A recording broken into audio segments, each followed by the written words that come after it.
Morning yet again there, Ronald. Can you just give us a summary of what Minister Hare had to say just before we listen to the Vice-Chancellor?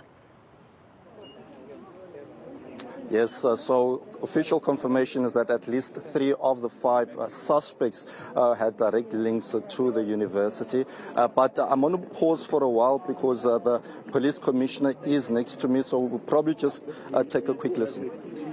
That is in Tanzania, led by one of our deputies, Lieutenant General Musikidi. It comprises of, is an integrated team, comprises of SAPS, Department of Justice, the National Prosecuting Authority, Home Affairs, and Corrections. The team arrived, they are busy, they've met their counterpart. They are busy in terms of processes, because what is important here, we want to make sure that the processes in Tanzania and the process in South Africa are commensurate and make sure that there's nothing left to chance. That's the purpose of the team being there. Most people sometimes ask, the person has been arrested, people have been arrested, so why is the South African team going there? The purpose is to make sure that we look at all the laws of both countries so that whenever people are brought this side, all the laws have been complied with, both South Africa, Tanzanian law and international law, so that there is no any outstanding issues. So the team is still busy with the Tanzanian team. They will update us in terms of what are the processes. Thank you.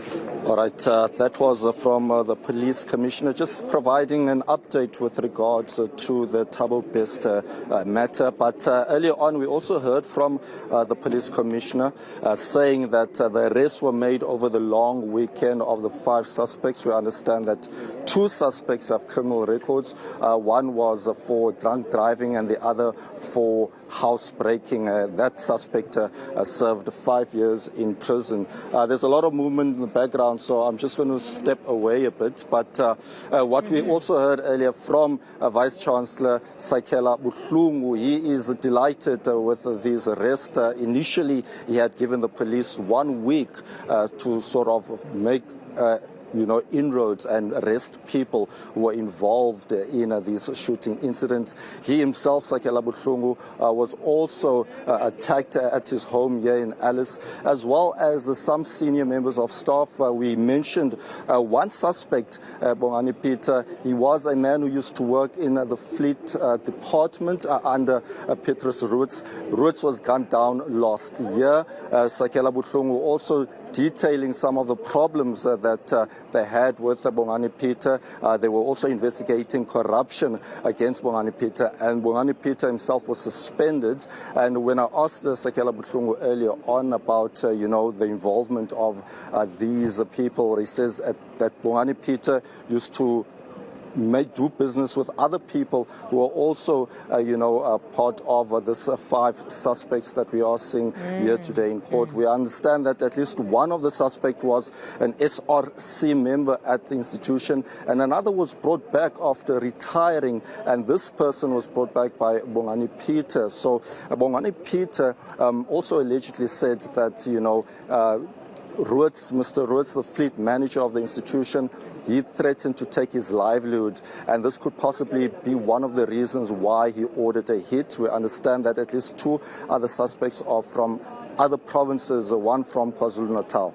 And the livelihood being the spoils of the tenders, the contracts that were being dispersed to certain people that had links to some, just like the fleet manager. Yes, indeed, and I think there will be no end in sight in terms of these investigations, because what we also heard earlier on is that there could be more arrests made. Sakela Buhlungu says that, he's looking forward to more of these arrests being made, because a lot of the people that are being accused of wrongdoing have been milking the institution for many years. We do apologize for the camera moving. There is a vehicle that is moving next to us. But on the outside, we are seeing quite a lot of people also engaging with Becky Hare, Minister Hare, saying that, they will not stop in terms of trying to seek justice for the families that have also been robbed of loved ones. We earlier saw the wife of Mbone Corneli Vesele. He was the bodyguard that was murdered earlier this year in Alice. He was the guy who was guarding the VC at Fort Hare University. But what we also understand is from the family side is that they have been feeling a bit more happier today because they now know that who could possibly be behind the shooting of Vesele. Now, before I let you go, Ronald, what was decided around the dates? Because we understand that there was the 4th of May being a date that could possibly be set aside for bail, but it was still being deliberated upon. What was decided? Okay, so the 4th of May has been provisionally set up as the day where the bail application will take place. There were quite a lot of deliberations around that issue because some of the suspects are not originally from here, and there have been also concerns as to where they will be, be put behind bars. But what they've indicated is that they will be applying for bail. So we will be waiting to see perhaps if the 4th of May, what will take place. We understand that some have sought legal aid while one or two others will be having their own legal representatives. All right, Ronald, thank you very much for that update. That's our reporter, Ronald Masinda, out in the Eastern Cape for us. More news on the other side of this break.